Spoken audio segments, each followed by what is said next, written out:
Welcome into the Bubba Rose Show. On our most recent episode, we had part one of our three-part conversation with Wichita State and college baseball legend Gene Stephenson. Right now, we're going to go ahead and dive right in to part two. Again, this is about 40 minutes, and we will have part three for you here in the coming days. But without any further ado, let's go ahead and hear from Wichita State head coach Gene Stephenson, and we're going to pick this up talking about the 1982 team in the College World Series that fell victim to a tremendous fake pickoff play by the University of Miami Hurricanes. And let's go to that right now. But anyway, Tim wanted me to ask you about the College World Series game back in '82, which was your first of 7 trips. And he said, ask him about the fake pickoff against the Miami Hurricanes. Yeah. Okay, well, I'll give you as quick a rendition as I can, okay? First of all, Miami had a whole lot of coaches, assistant coaches. Ron Frazier had done a great job of bringing good people in to help him. They had lots of guys helping with that club, and Skip Bertman was one of them. But that they knew, after watching us, they knew they could not beat us head up. I mean, the chances would be remote. But they decided, the other thing that people may not know, they should know probably, is my brother, who's 15 years younger than me, was playing on that team. He was a 2-time All-American, first team. He had 87 stolen bases that year, 87 for 91 attempts. And at that time, it was a record. But that team of ours stole 333 bases. My brother was the leading guy at 87. We had another guy at 67, another guy at 60, another guy in the 40s. And, you know, this team really was a running team. And they said they knew every time if Phil got on base, my brother, that they had no chance virtually of throwing him out. So they devised this play they thought it was a joke. They didn't know if it would ever work or not. But, you know, back in those days, it was the first year of ever televising every game in the College World Series, 1982, ESPN. And so the lights were not very good at Rosenblatt at that time. And if you're at the time, they always said, well, I heard all this stuff later. We were in the third base dugout. We were the home team. Miami was in the first base dugout. And at that time, of course, the bullpens to warm up were out near the foul lines in the field, and there was no protection and nothing at all for them. And anyway, Phil got on base with base hit, and this was about the 3rd or 4th inning of that game. And the guys that had gotten on before him in the earlier innings, I noticed something strange about that pitcher. Every time he moved to pick a guy off at first base, he stepped off the rubber quickly, stepped off back and through the first, stepped off back and through the first. You're not going to pick anybody off in that situation. So I turned and I said to my graduate assistant, I said, he's not going to get anybody. Well, we got a lot of guys going to run on this dude, okay? And so Phil got on. And of course, we gave him the steal. It was a 1-run game at that time. And so here's what happened. It was like I had no coach at first base because I didn't have a coach. I had a graduate assistant coaching third, and I was in the dugout. And I'm like, we're looking across the field, and this guy stepped off and threw over. Hell, easy. Okay. Well, the next, I think it was the second pickoff attempt. He steps off, quickly throws over there. Couldn't see it because it was dusk. And it was so good because I thought he threw it. I didn't say it at the time, but I'm like, he stepped off and he couldn't see his arm. His arm action was great. But I think he kept the ball in the glove and stepped off, and so his arm action was good. And the first baseman dove over Phil, diving back, dove over him, and every guy in that dugout, of the first base dugout, started hollering ball, ball, and pointing down the first base line to the bullpen. And then a strange thing happened down there, because I actually did see this at the time. When I couldn't find the ball, I looked in their dugout, saw them guys pointing down there, and then I saw these girls get up, bat girls, who were down there in the bullpen on the bench, get up and run semi out toward the field, and they're looking back into the dugout. I mean, not dugout, but the benches. The ball must have gotten under the bench. Okay, and Phil, he gets up and he's looking for the ball behind him, because the first base coach, who was a pitcher of ours, saw all this going on, but he really wasn't paying that much attention because he had just shut out Fullerton 7-0, and he was counting his money. He was already a first-round draft choice. He actually was picked number 4 overall in the first round that year, and the guy picked after him was Dwight Gooden. So this guy was pretty good for us, but he wasn't paying much attention. He had already counted his money for the draft and how much he might get, which wasn't a whole lot then. But I mean, to a guy who was on a Park scholarship and just barely scrapping by, $70,000, $80,000, $100,000 is a lot of money. So anyway, he wasn't paying attention. He heard them all hollering ball down there, and so he tells Phil, go, go, go. Phil can look over his shoulder, can't find the ball, still goes. Starts going, and looking back all the time, he's trying to run to second. Pitcher gets up off the mound, falling down. He'd thrown like he tripped and fell too. Ball was in his glove. He gets up,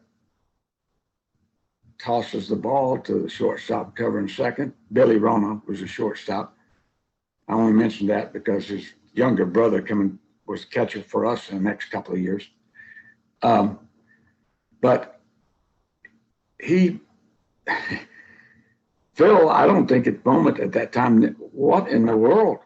I mean, everybody's telling me to go. I'm looking back, couldn't find the ball. The girls were running away out there, and it was the greatest fake play I've ever seen at the time. And they've done movies about it and all that stuff. And I just tell everybody when they ask me about it, well, it was perpetrated on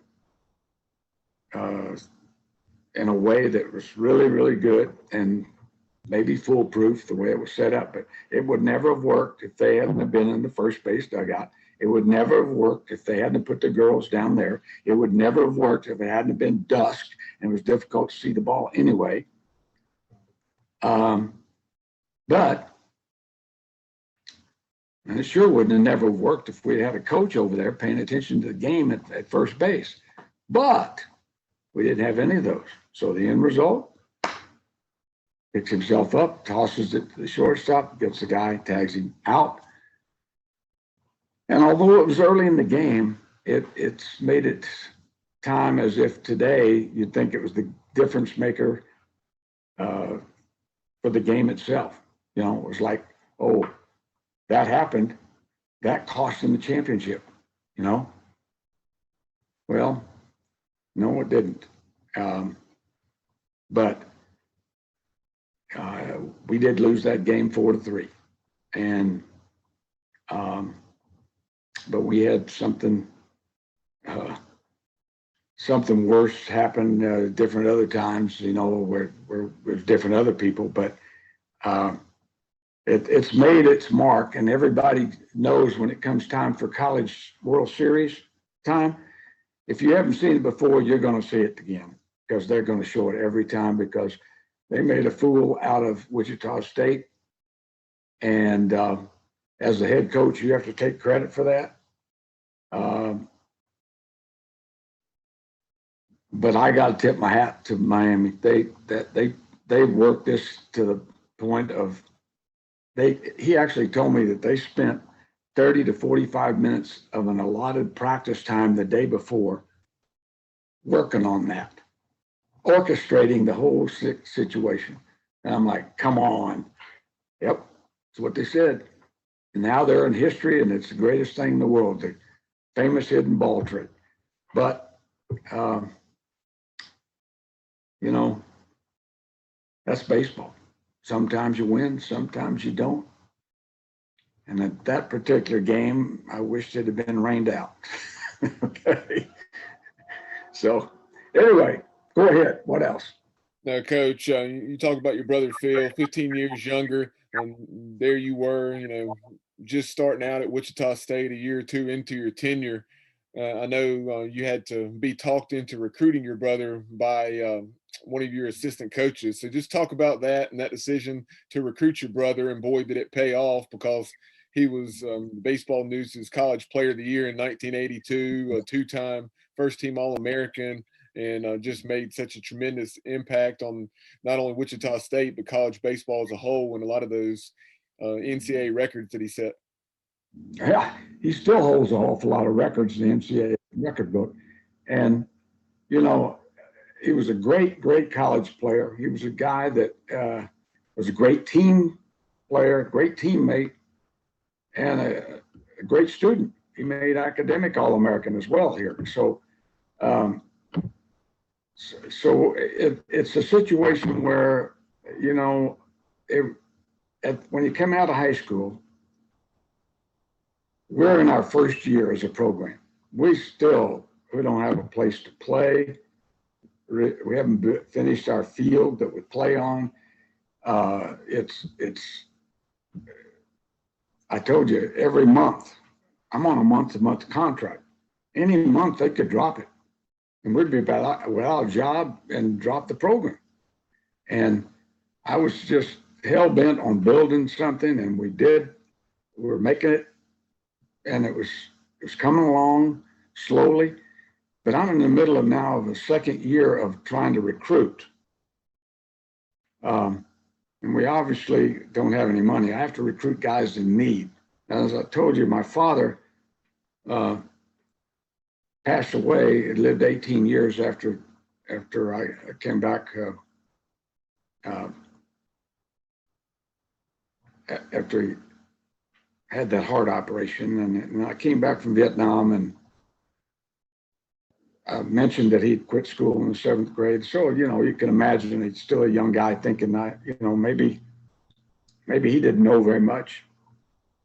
I think every young guy who's 18 or 19 or 17 or whatever at the time can think, if my father's not educated and he can't get a real good job, and we've had a tough time all our lives, one thing I'm going to do is I'm going to get an education. Okay, well, but he wasn't privy to that. He had 11 brothers, and they had no money, and it was Depression time, and he turning 12 years old, and folks, they want somebody to go help the family work, and he was all for it. And so he was a guy that I thought, well, maybe he just, doesn't know very much. But I'll tell you, I had learned an awful lot of things in my time in the military. In those 2 years in Berlin, I saw things that I thought, boy, how can people be treating other people like that? and what was going on in East Berlin, East Germany, people trying to get into West Berlin, climbing the walls, getting shot and killed, and all kinds of things going on. And I thought, here this is a situation where I saw things in Vietnam that I wish I hadn't seen too. And I'm thinking, okay, I'm glad I got back. I'm getting a chance to start at Oklahoma, and I don't have make any money or anything like that, but I got a chance to see my dad. And he had a lot to share with me. He had a lot that I was now wanting to hear about how to do things, how to make things with his hands, how to a little more about his life and how he grew up and all that. And he died of a massive heart attack just a few months after I got back from Vietnam. And my brother was 11 years old. And now he doesn't have a dad.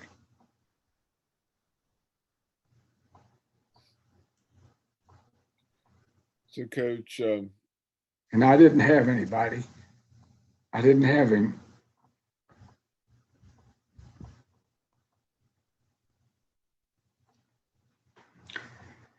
I didn't have him anymore to ask the many things I wanted to ask.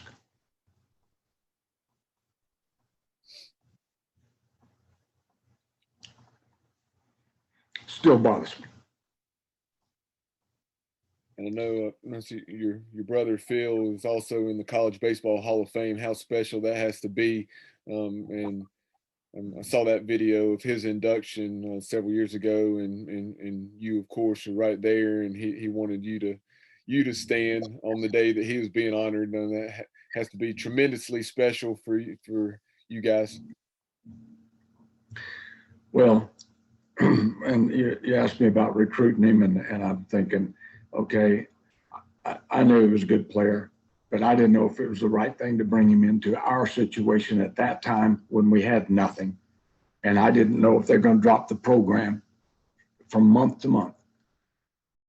But my graduate assistant, who'd come with me from Oklahoma and was making $2,000 a year, said he had been down there to see him, and he said, I've looked all over, and this kid is the best hitter in Oklahoma, bar none. And if we don't recruit him, you're a dummy, boy, really. But I just didn't want to take him and put him in a situation. I wanted him to want to be here for the right reasons and not be not be a guy that people thought in our program that I was doing him favors. I didn't want that.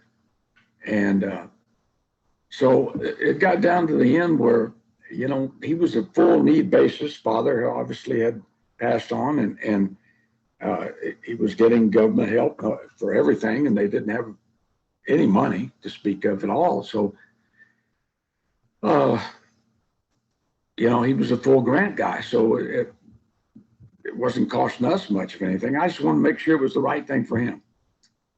And he actually called me when we hadn't made an offer yet and said to me, even though OU and Oklahoma State were both wanting him and other schools, he said to me, if you'll have me, I'm going to come to Wichita State. Boy, that right there did everything for me. And I said, hell yeah, come on, let's get her done. And, in his class, that recruiting class, the second year, when we still don't have anything to hang your hat on and except we're going to be a team. We're going to be a bunch that's going to be good. That class, that recruiting class, had Phil Stephenson. You mentioned all about him. Joe Carter. Joe Carter was an All-American 3 times. He was an All-American and signed. It was the second guy picked in the first round in 1981. And a long major league career. Don Heinkel, who's also he won more games. He stayed 4 years and won more games than any other college pitcher in history, still to this day. 51 game winner. So that makes his average, 14 wins a year on the average. And he's in the College Baseball Hall of Fame. And Joe Carter's in the Hall of Fame. And Phil Stephenson's in the Hall of Fame. And also in that recruiting class was Charlie O'Brien, who caught 16 years in the major leagues as a catcher, caught more Cy Young Award winners, and was their personal catcher for a multitude of different teams. I think when they won the Cy Young, I think we counted up once, it was 11 Cy Young Award winners that he had caught. Charlie O'Brien, among others in that recruiting class, that second one, that actually were seniors now in 82. Joe Carter wasn't there. Think about how much better we might have been if Joe Carter had been there. But, it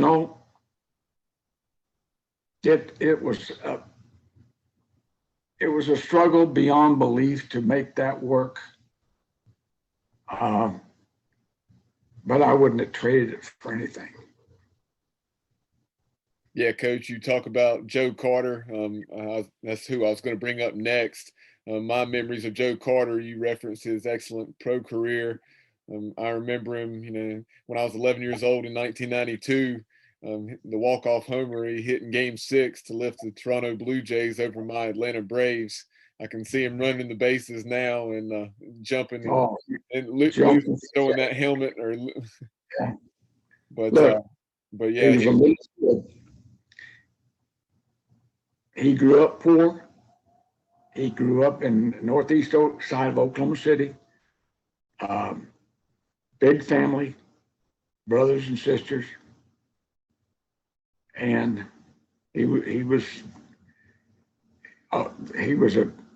his folks were people that were just salt of the earth again. Joe Carter was a guy that, to this day, and his brother Fred, who came later, but they're just great people, and but Joe had no money, and he was going to be. In fact, if Seattle had needed another hitter at the time, Seattle had first pick, and they picked Mike Moore, pitcher at Oral Roberts, and Joe went second to the Cubs. And you mentioned the Toronto Blue Jays. Everywhere he went, he was loved by the manager of the team, loved by the teammates that he played with. He was a tremendous our kind of guy. And, you've asked me a lot of questions, and obviously I've taken a lot of your time, but I want to emphasize to you that our success was hard, difficult by the day, one baby step at a time, to try to get facilities, to try to get enough money to operate and raise money constantly, to try to go see people or go call them and talk to them about different things, to raise money for the program. And you think about all of that. and I guess I'm the focal point because you're asking me a lot of questions about, but I will say this. It was never about me, never about never about my anything. It was always about we and us and ours. And if you're going to be successful doing anything in your lifetime, you got a whole lot of people, no matter what you're doing, you got a whole lot of people that are contributing both good and bad to your efforts to do something. So I want to emphasize to you that everything that we did from the time that we walked onto that campus at Oklahoma after serving in the service was always talking about we and us and ours. Together we can whip the world. But don't ever think anything is built or done by one guy. You have to have leaders, I got it.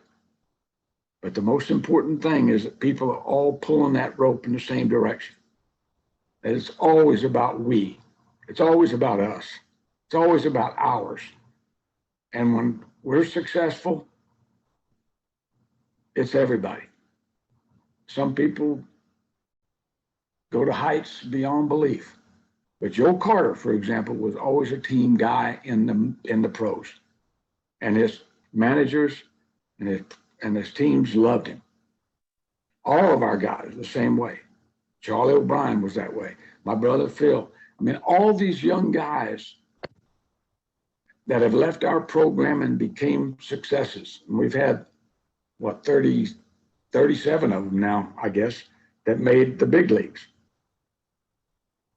Some of them very successful, some of them not maybe as much, but they reached the place that they all wanted to be. And you think, you look at our situation in Wichita State today,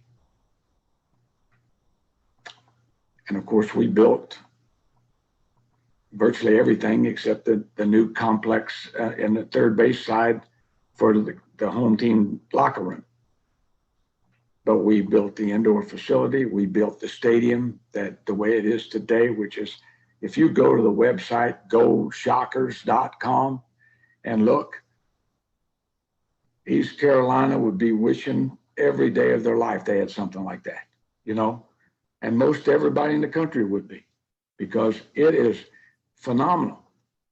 But it isn't about the facility. It isn't about, yes, we wanted to build something that would attract people, but you have to attract people by being about we, about us, and about our situation. And if anybody today, and so many young kids are led to believe that, I got to get on that traveling team and I've got to go show off my skills everywhere. And it really doesn't matter if we win or lose. It's me that matters, and parents who are just idolizing their kids and saying, oh boy, he needs to go there, he needs to do this. And if he gets on that team, then they can showcase him. Most of those teams don't even practice. They just go play. And yes, they have talent, but a lot of those guys are about, by the time they get off to schools, they have to be educated about the importance of we and us together. You can lick the world with just guys that stick together and hang tough no matter what. And you have to have talent. We had talent, but we never were more talented than some of the teams we played, or at least as talented as some we played, but we won. And most of the time it was because of our unselfishness, our gift to one another's, about being there for each other in tough times and on and off the field. And,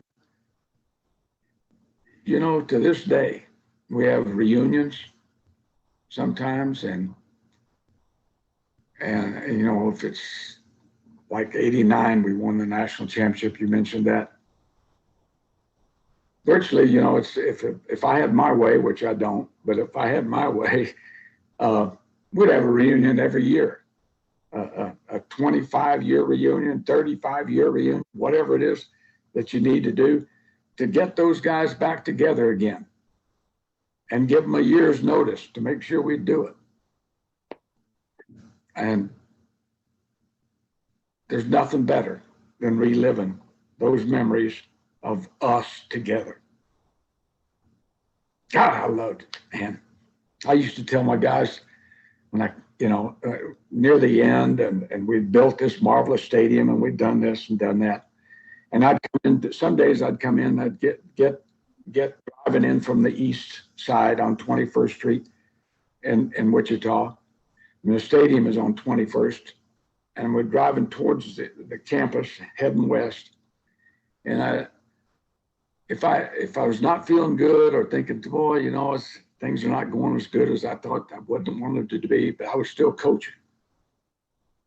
And I used to get up, drive that car, and I'd drive it up to the 21st and Oliver's light and sit and wait for it to change.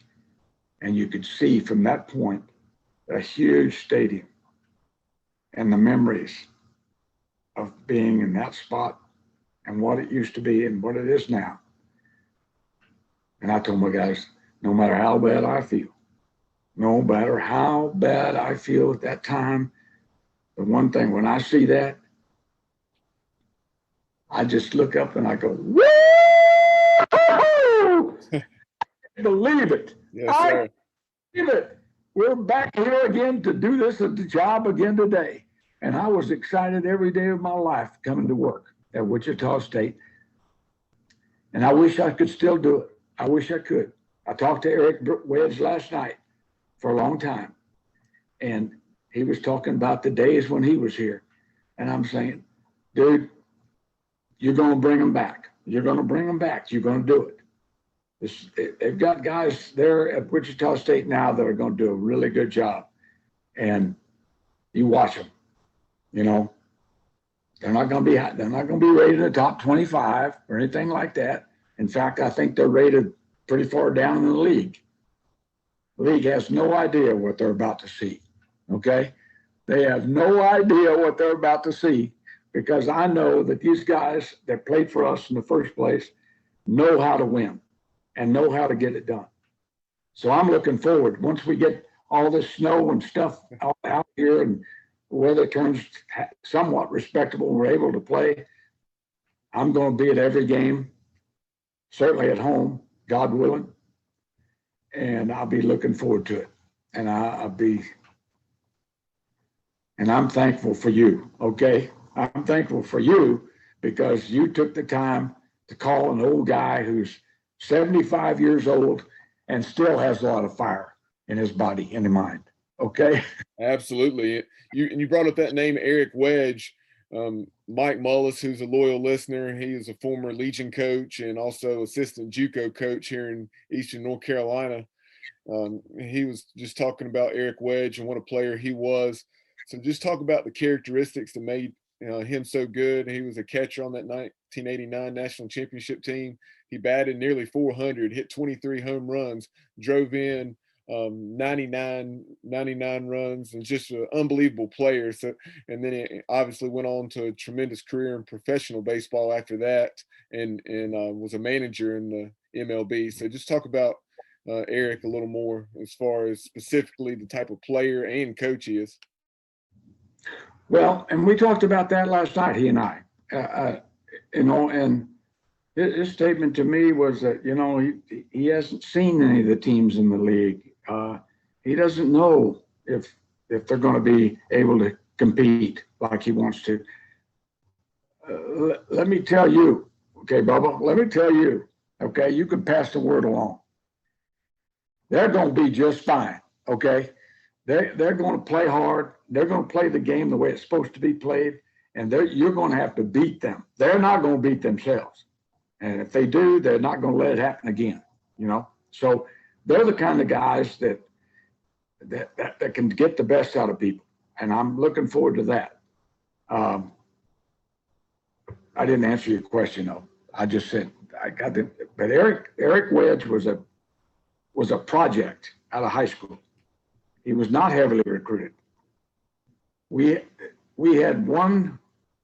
He had one scholarship offer other than Wichita State. Valparaiso. Now, we never played them, and I don't know what a Valparaiso is, okay, for sure. But I know that he didn't know if he was good enough to play at a Wichita State. And we didn't see him play. I just saw him work out on film, video, myself. And this guy, we were thinking that we needed some catching help. Didn't think that he would be the starter necessarily coming in based on how much work it would take to get him better. But this guy was strong, and he was good sized guy, crude behind the plate, stiff as a thrower, but a guy that we felt like we could develop. And once we got him in the program, he just took off. And he started catching for us, even though we had a drafted guy that drafted pretty high ahead of him. He took the job. And he took the job as a freshman and started every game as a freshman all the way through sophomore and junior year. And then, of course, signed pro. But each year he got better. As a hitter, he was stiff, and but boy, he would swing it hard. Our goal was to get him to loosen up and swing it quick. He was strong. He could do whatever he needed to do, but he needed to get himself under control and play with confidence and relax, which he did. And he got better, and he got a lot better. And, you know, the things that helped him along, I told him last night, that, everybody thinks, and we did, that he and I locked horns a lot. No, he was a guy, because he never told me anything except when I asked him, what do you think? He told me what he thought. Most kids in that situation will tell you what they think you want to hear. Eric would never do that. Now, he was not always right. Most of the time, I probably got my will and got the way. But most of the time, you got to remember, I respected everything that he said or added. And I told him that again last night. You were a guy that people would say, boy, he tells you what he thinks.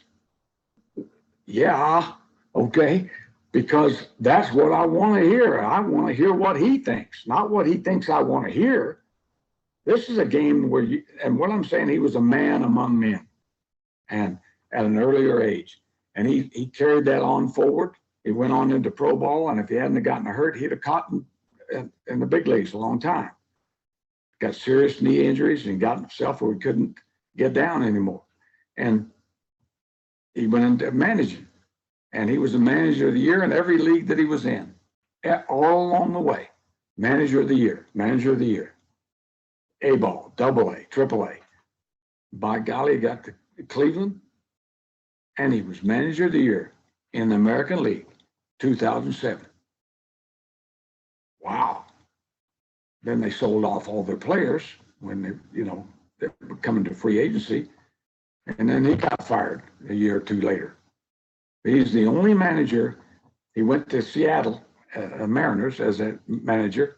He's the only manager who ever left and quit with money on the table that he had a contract left to go, because he disagreed with how management was doing things. And if they'd left him alone, I'm sure he'd have been right on that. But he's a man who lives by code. And that code is honesty, and that code is thought process of listening to people he respects and then doing what he needs to do to be successful. Kind of like, okay. And that's kind of the best way to put it. So I respected him a great deal. I didn't always do, when I asked him what he thought, I listened. And when I told him what I thought, he listened. And we came to a lot of successes. I mean, obviously we were national champions in '89, but before that, when he was a sophomore, we were one pitch away 3 times from getting to the championship game then at the World Series. And he learned a lot from that. And then, he started every game basically as a freshman, and that was a learning process for him, and he learned.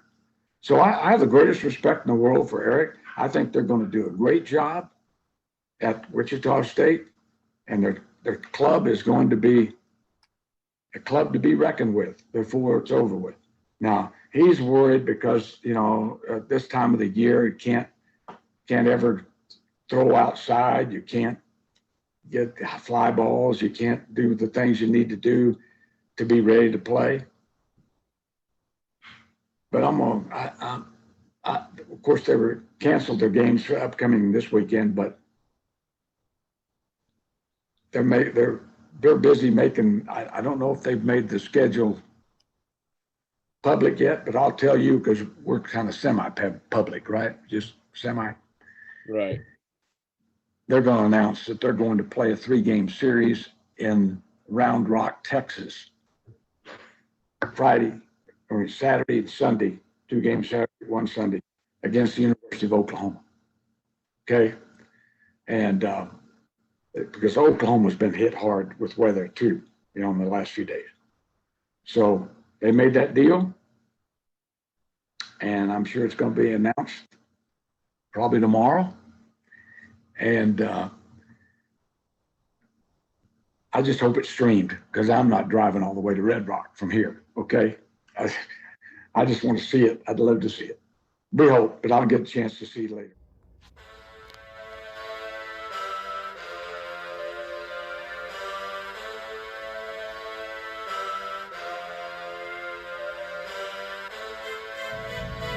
That concludes this edition of the Bubba Rose Show. We appreciate you tuning in. Be sure to subscribe, rate, and review the show wherever you listen. Also, be sure to follow us on social media at Bubba Rosenbaum on Twitter, at Bubba Rose Show on Instagram. Like and follow the Bubba Rose Show Facebook page, and subscribe to our YouTube channel. Let us hear from you by emailing us at thebubbaroseshow@gmail.com. Again, that's thebubbaroseshow@gmail.com. We'll talk to you next time, y'all.